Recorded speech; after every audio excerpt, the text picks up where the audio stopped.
할렐루야. 우리 이 시간 함께 하신 우리 모든 성도 여러분들에게 모든 필요를 공급하여 주시는 이 하나님의 은혜가 함께하여 주시기를 주의 이름으로 축원드립니다. 오늘은 이 만나에 관한 말씀입니다.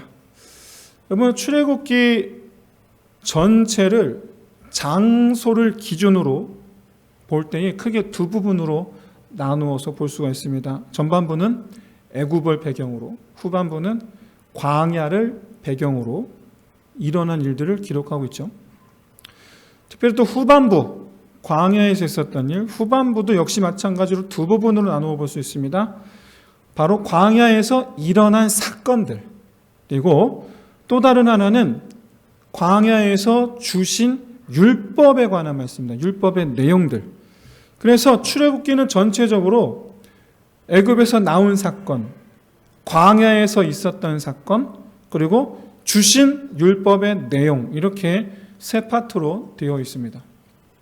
이 세 내용이, 세 부분이 사실은 하나의 메시지를 이루고 있습니다. 하나님의 관점에서 볼 때 애굽은 하나님의 백성을 노예로 삼았던 그 세상, 노예로 삼는 세상을 뜻하고, 광야는 구원받았으나 여전히 이 세상에서 살아가야 하는, 구원받은 백성이 살아가야 하는 이 세상을 이제 상징합니다. 그래서 하나님께서 애굽의 노예로 살던 이스라엘을 구원하셔서 하나님 나라로 데리고 가시면서 하나님 나라 백성으로 사는 법을 가르쳤다. 이게 출애굽기의 메시지가 되는 것이죠. 그러니까 율법의 역할은 세상과 다른 삶을 사는 법, 이게 바로 율법의 역할입니다. 그렇기 때문에 성경 율법은 도덕을 가르치지 않습니다. 사람 사이의 일에 대해서 말씀하시지만 근본적으로 하나님과의 관계에 관한 것을 다룹니다. 그렇기 때문에 하나님과의 관계에 대한 것을 다루기 때문에 죄에 대하여 매우 엄격합니다. 왜냐하면 거룩하신 하나님 안에서 죄 있는 사람은 아무도 살 수가 없기 때문에 그렇습니다. 하나님의 백성은, 하나님 품 안의 백성은 반드시 죄 없는 자이어야 합니다. 그러나 우리가 구원받았으나 여전히 우리가 살아가야 하는 이 배경이 되는 이 세상은 결코 우리를 세상의 법에서부터 벗어나지 못하게 우리를 올가매죠.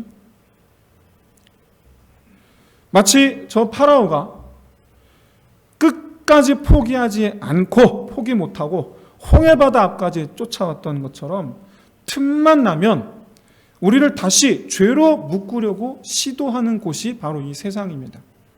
왜냐하면 이 세상은, 이 세상의 권세자는 사단마귀이기 때문에 그렇습니다.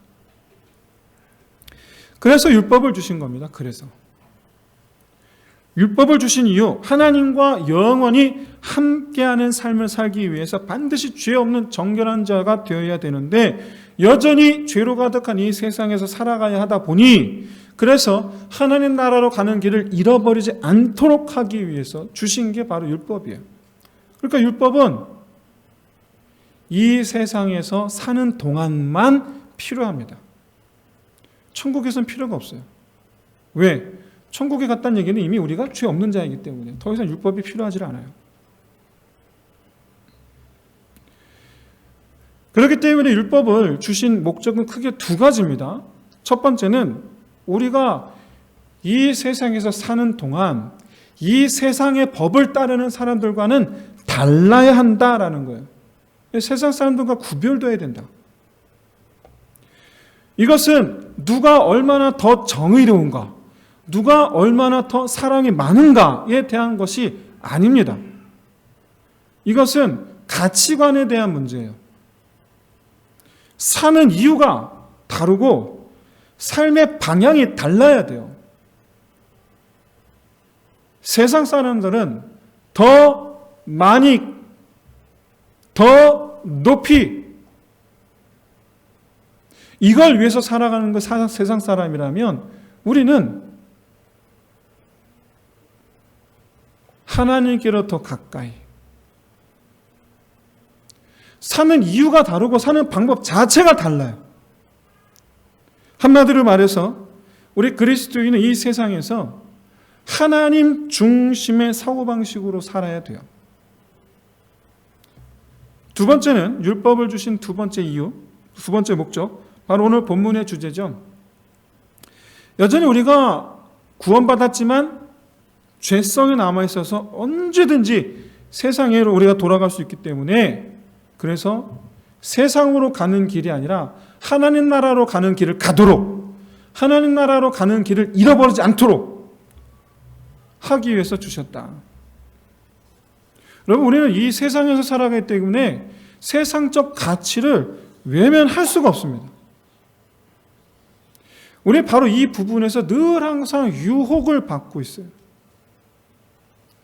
따라서 율법은 하나님 나라로 가는 길을 벗어나지 않도록 알려주는 표지판 역할을 합니다. 근데 하지만 여러분, 얼마 전까지 애굽에서 노예 생활하던 이스라엘 백성들, 이들의 입장에서는 죄로부터 노임받고 이제 하나님 백성으로 살아야 한다는 것이 어떤 의미인지를 몰랐어요. 단지 하나님께서 자기들을 책임져 주신다라는 것, 그것밖에는 알지를 못했어요. 우리를 가나안 땅으로 인도해 주신다라는 것, 우리를 보호해 주신다라는 것, 우리를 책임져 주신다라는 것, 딱 그 정도까지였어요. 그랬기 때문에 하나님께서 책임져 주시는 것 같지가 않으면 화를 내는 거예요. 그리고는 하나님을 믿기 전이나 지금이나 다를 게 없다 싶으면 차라리 그냥 우리는 예전으로 돌아가겠습니다 라고 협박을 하는 거예요. 하지만 앞서 말씀드렸다시피 하나님의 백성이 되었다라는 것은 더 이상 우리가 죄에 끌려가면 안 된다라는 것을 의미합니다. 죄에 끌려가면 안 된다. 죄가 여러분 우리를 붙잡고 끌고 가려는 거기가 어디입니까? 파라오가 끝까지 쫓아와서 끌고 가려 했던 바로 거기 애굽이에요. 세상이에요. 그래서 여러분 요한일서 2장 15절에서 사도는 이렇게 말합니다. 이 세상이나 세상에 있는 것들을 사랑하면 아버지 사랑이 그 안에 있지 않도다. 이 말씀의 의미는 세상을 사랑하는 사람을 하나님께서 사랑하지 않으신다라는 것이 아닙니다. 오히려 세상을 사랑하는 사람은 아버지 사랑하는 마음이 없다라는 거예요. 아버지 사랑하는 마음이 없어요. 이에 대해서 예수님께서도 동일하게 말씀하시죠. 누가복음 16장 13절에서 두 주인을 섬길 수 없나니 하나님과 재물을 겸하여 섬길 수가 없느니라. 사랑하는 성도 여러분, 하나님이냐 세상이냐 이걸 고속도로로 비유하면 두 갈래예요. 결코 한 길이 아니에요. 전혀 다른 길이에요. 하나님의 길로 가든지 세상 길로 가든지 둘 중 하나예요. 서로 결코 만날 수가 없어요.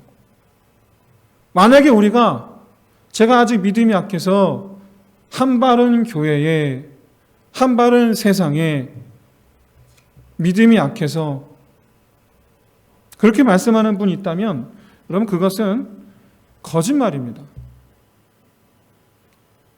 세상의 마음이 있는 한 그 마음 속에는 하나님이 없어요. 그렇기 때문에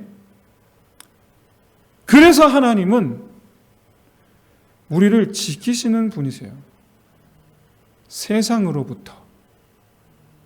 여러분, 종종 우리는 말을 듣습니다. 하나님 우리를 지키시는 분이시라. 그럴 때 우리는 그 얘기를 어떻게 받아들이냐면 고난으로부터, 환난으로부터, 시험으로부터 지키신다, 이렇게 의미를 받아들여요. 아니에요. 우리를 지키시는 자라는 의미는 세상으로부터 우리를 지키시는 분이시다라는 의미예요. 하나님 나라 있게 하기 위해서. 그래서 우리를 세상으로부터 지키시기 위하여 우리를 죄에 끌려다니지 않도록 조치를 취하신 게 바로 율법을 주신 거예요. 그런데 여러분, 신명기 28장을 보시면 율법을 지키면 복을 받고 불순종하면 저주를 받으리라는 말씀이 있는데, 이때 이 불순종하면 저주를 받으리라 라는 이 말씀은 율법을 어기면 형벌이 있으리라 라는 것이 아닙니다. 그런 뜻이 아니에요. 신명기 28장 15절에 보시면 불순종하면 저주를 받으리라 라고 말씀하신 이후에 16절부터 28절까지 굉장히 길어요. 받게 될 저주에 관해서 쭉 말씀을 하시는데, 그 내용을 가만히 보시면 한마디로 축약하면 애굽에서 생활하던 바로 그때 그 모습이에요. 애굽에서 살던 바로 그때 그 모습.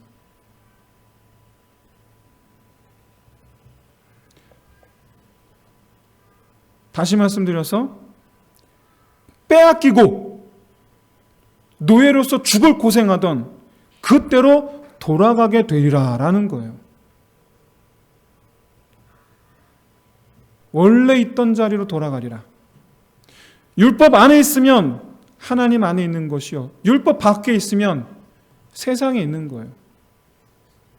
여러분, 하나님은 저주하시는 분이 아니십니다. 신명기 28장에 하나님 우리를 심판하시는 분이시지만 율법을 어겼다 하여 저주하시는 분이 아니에요. 저주 아래 우리가 스스로 들어가는 거예요. 저주 아래로. 너희에게 저주가 있으리라라는 거예요. 내가 너희에게 저주를 내리리라가 아니고 너희에게 저주가 있으리라라는 거예요. 실상 율법을 어기면, 다시 말씀드려서 율법과 상관없는 사람이 되면 다시 죄의 노예 상태로 있게 되는 것을 의미하는 거예요. 그래서 로마서 2장 12절에 보시면 율법 없이 범죄하면 율법이 없기 때문에 망하고, 율법이 있음에도 불구하고 범죄하면 율법 때문에 심판을 받으리라 라고 말씀하고 있어요. 무슨 얘기냐? 율법 안에 있지 않으면 죄 아래 있다라는 거예요. 안 믿는 사람? 죄 아래 있잖아요. 믿는 사람? 율법이 있는데 율법을 지켜야 되는데 율법 어김으로 뭐가 옵니까? 하나님의 심판이 오는 거예요. 율법이 있으나 없으나 율법 안에 있으면 구원이요, 율법 밖에 있으면 죄 아래에 있는 거예요. 그런데 출애굽기 이 광야 사건을 다룬 부분을 보면 무슨 공식처럼 아주 똑같은 기승전결 사건 흐름이 계속해서 반복합니다. 똑같이 반복해요. 이스라엘의 불평, 하나님의 책망, 이스라엘의 회개, 하나님의 은혜, 불평, 책망, 회개, 은혜, 또는 불평, 심판, 회개, 은혜. 이게 계속해서 반복해요. 이런 흐름이 계속 반복된다는 것은 이스라엘이 율법을 떠나려는 시도를 계속했다라는 거예요. 율법을 떠나려는 시도를 멈추지 않았다. 다른 관점에서 보면 세상으로 돌아가기를 계속해서 시도했다. 이스라엘은 틈만 나면 우리가 다시 애굽대로 돌아갈 걸, 애굽대로 돌아갈 걸 노래를 부릅니다. 노래를 불러요. 가장 대표적인 장면이 바로 오늘 본문이죠. 여러분, 오늘 본문의 시작은 굶주림에 대한 불평입니다. 모세는 불평하는 이스라엘 백성들을 책망합니다. 여러분, 불평하는 마음의 근간은 미움입니다. 적대적인 거예요. 엄마한테 불평한다? 엄마 미워해요. 그렇기 때문에 모세는 이스라엘이 불평하면 늘 항상 노예였던 우리를 구원하셨던 것을 기억하라. 그리고 너희가 어찌하여 하나님께 적대적인 감정을 갖느냐. 책망하는 겁니다. 그래서 하나님을 적대하지 말라는 거예요. 여러분, 실제로 많은 성도들이 고난을 만났을 때 왜 나에게 이런 일이? 왜 나에게 이런 일이? 그런데 여러분, 하나님께서 반대로 은혜를 주셨을 때에 왜 내게 이런 일이? 라고 묻는 사람은 제가 지금까지 살면서 한 명도 본 적이 없어요. 한 번도 본 적이 없어요. 60, 70년대 유명한 테니스 선수였던 아서 애쉬라는 선수가 있습니다. 윈블던 대회 우승까지 한 테니스 선수인데, 그가 갑작스러운 심장마비로 쓰러져서 무려 심장 수술을 2번이나 했습니다. 그런데 안타깝게도 수술하는 그 과정에서 에이즈 환자의 피를 수혈하는 바람에 에이즈도 온 거예요. 워낙 유명한 선수였기 때문에 많은 인터뷰 요청에 쇄도했습니다. 그 가운데 인터뷰하다가 이런 말을 했어요. 나는 내게 이 심장병과 그리고 에이즈 병이 든 것에 대해서 하나님의 뜻으로 알고 저는 받아들이고 있습니다. 원망하는 마음 없습니다. 편안합니다. 그런 취지로 인터뷰를 했어요. 그랬더니 수많은 팬들이 위로의 편지를 주던 팬들 가운데에서 적지 않은 사람들이 질문을 던져요. 하나님이 살아계시면 어찌하여 이와 같은 죽음의 병을 주십니까?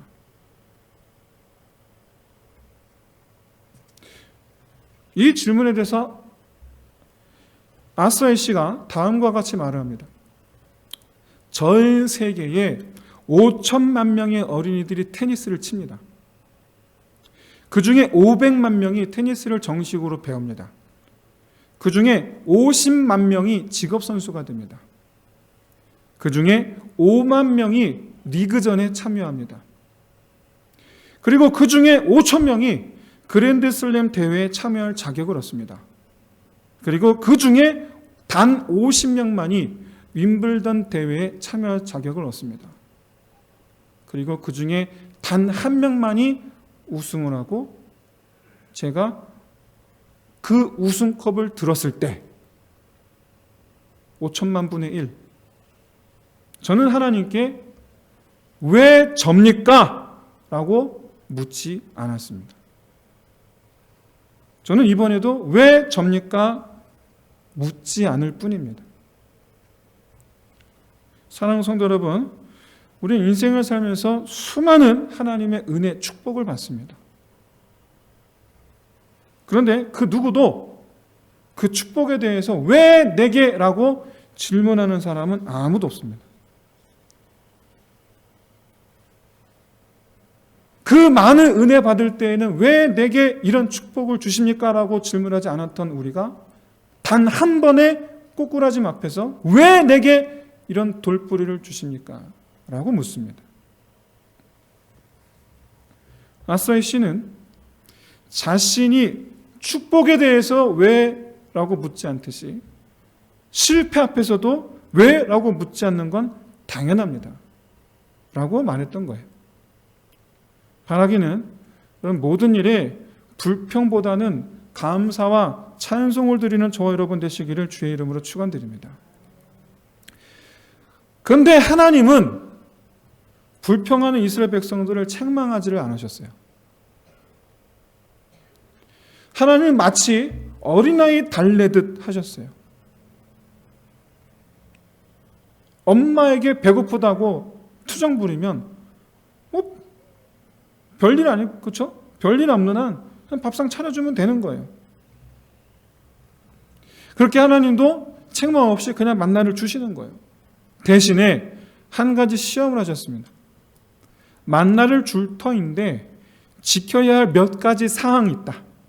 그리고 이 사항을 지키는지 내가 보겠다. 지켜야 될 상황이 여러분 그렇게 많지 않았습니다. 일단 한 사람당 1오멜 거두게 하셨고, 안식일 전날에는 2오멜을 거두게 하셨어요.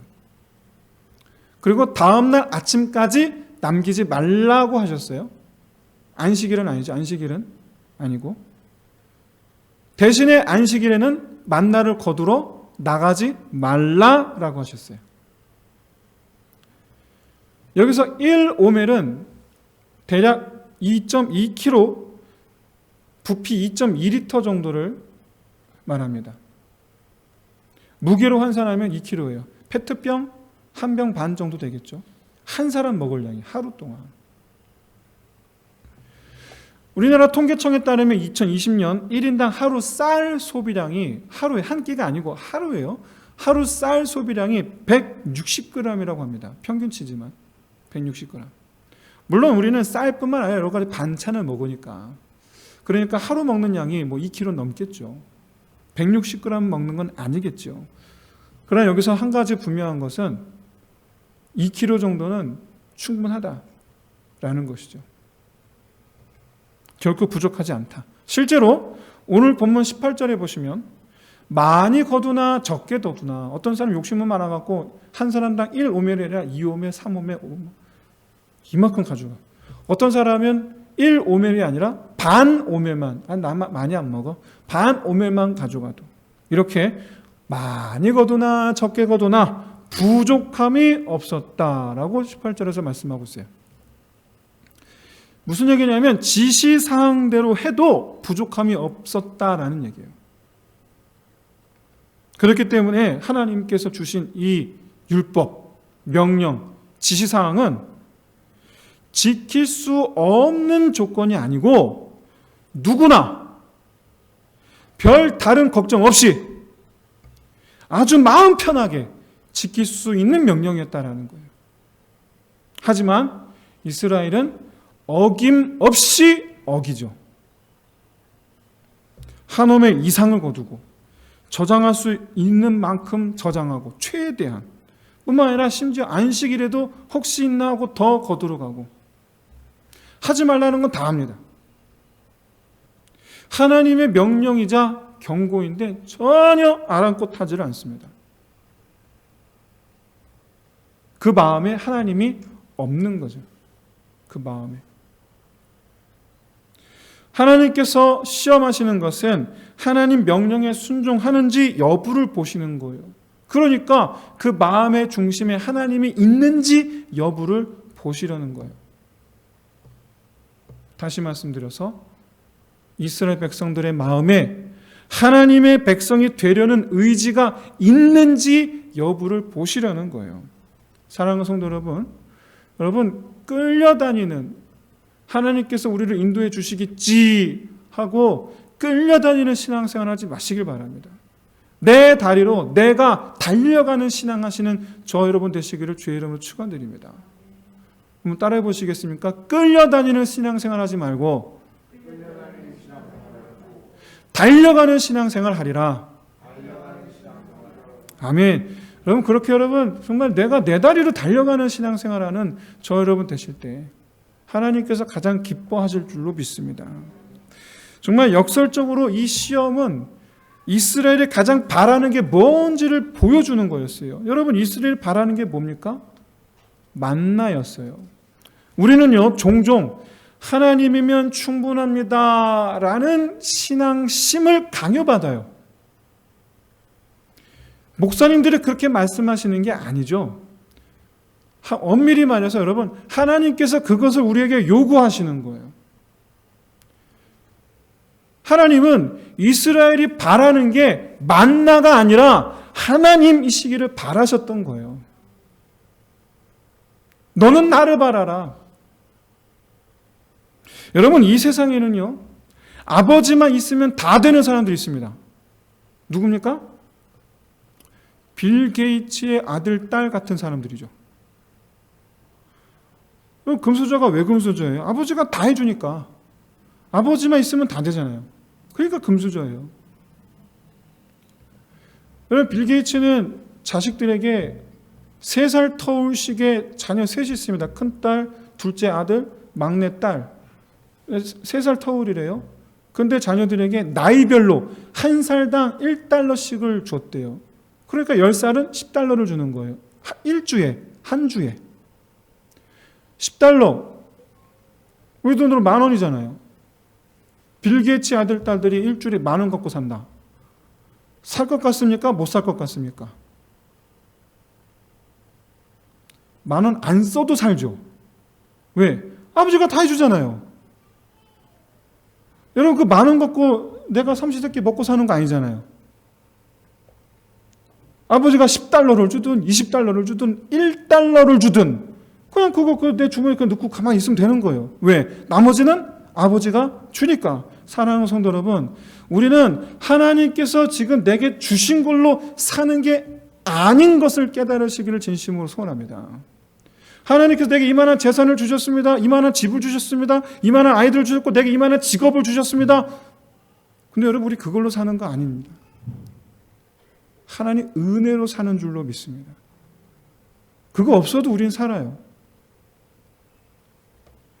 여러분, 만나를 주시면서도 모으지 말라라고 하신 이 명령의 의미는 만나를 바라지 말고 주시는 분 하나님을 바라라는 명령이에요. 여러분, 그거 모아봐야 뭐합니까? 내일 또 주실 텐데. 여러분, 만나가 중요한 게 아닙니다. 하나님이 중요합니다.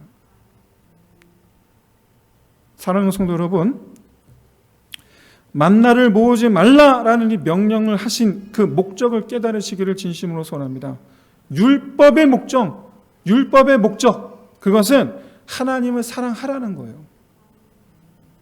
그래서 율법의 내용은 하나님을 사랑하는 방법에 관한 거예요. 그렇기 때문에 하나님을 사랑하는 사람이 율법을 지키고 반대로 세상 사랑하는 사람은 율법을 지키지 않습니다. 그렇기 때문에 하나님과 모세는 계속해서 하나님께서는 너희를 애굽에서 인도해내셨다.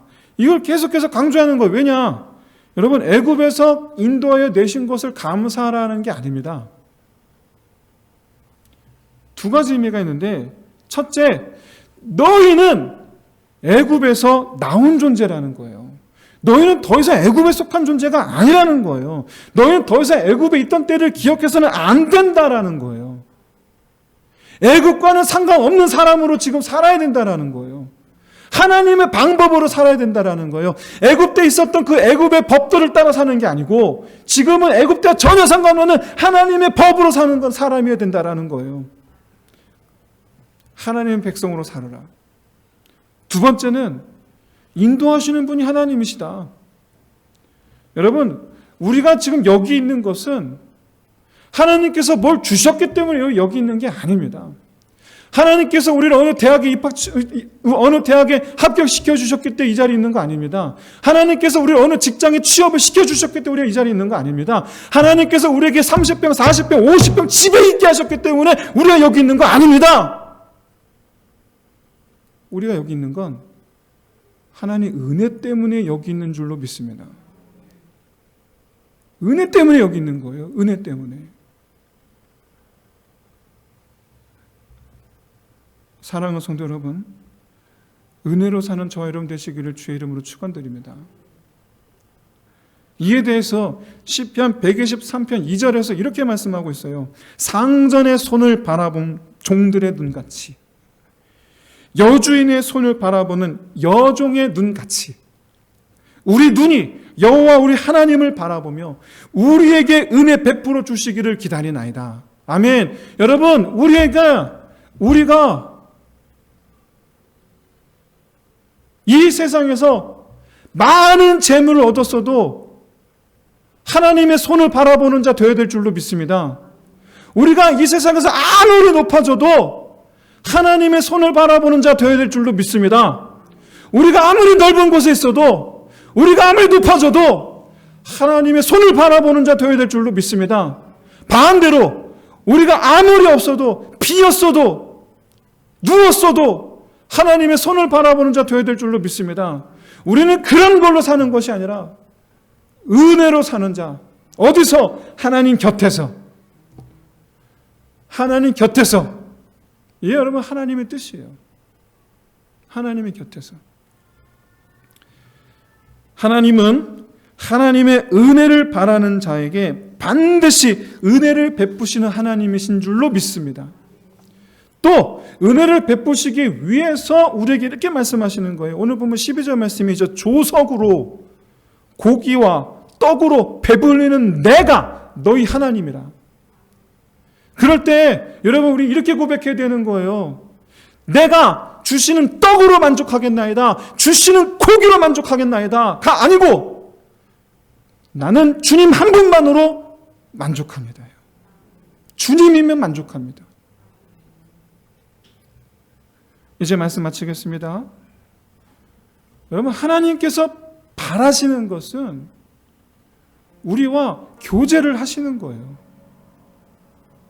너는 나를 찾으라. 만날 만한 때 찾으라.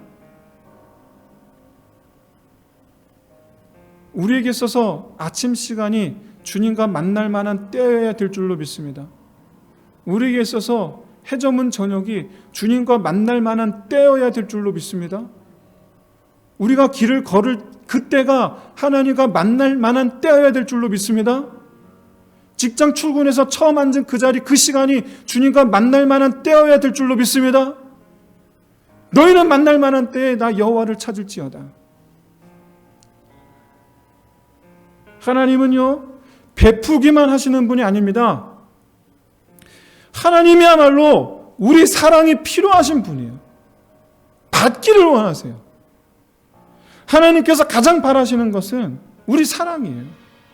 여러분, 부모님이 연세가 드시면 드실수록 더 바라시는 것은 누군가의 사랑이에요.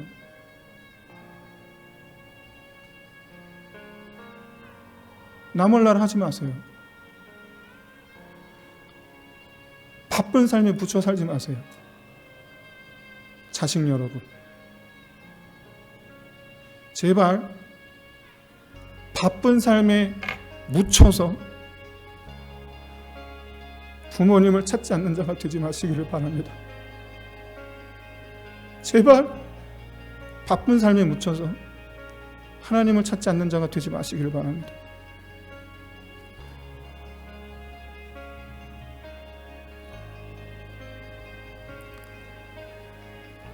우리의 사랑이 필요하시기 때문에, 그래서 우리를 지으시고 부르셨어요.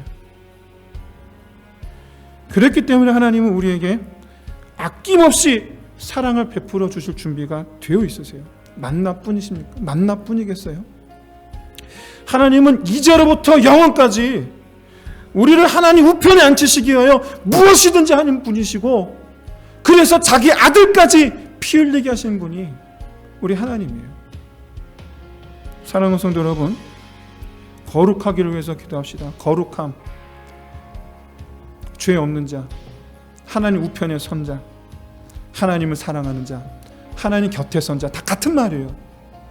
우리가 이를 위해서 우리 먼저 말씀 따르는 자 되기를 위해서 기도합시다. 그리고 하나님을 바라는 자 되기를 위해서 기도합시다. 마지막으로 하나님 은혜로 충만한 삶이 되기를 위해서 기도합시다. 우리 함께 기도하겠습니다. 할렐루야. 하나님 아버지, 참으로 우리를 지으신 하나님, 우리를 부르신 하나님, 그렇게 우리를 주님 곁에 세우신 하나님, 하나님 우리로 말미암아 만나로 충분합니다가 아니라, 합격시켜주셔서 충분합니다가 아니라, 아버지 사업 성공시켜주셔서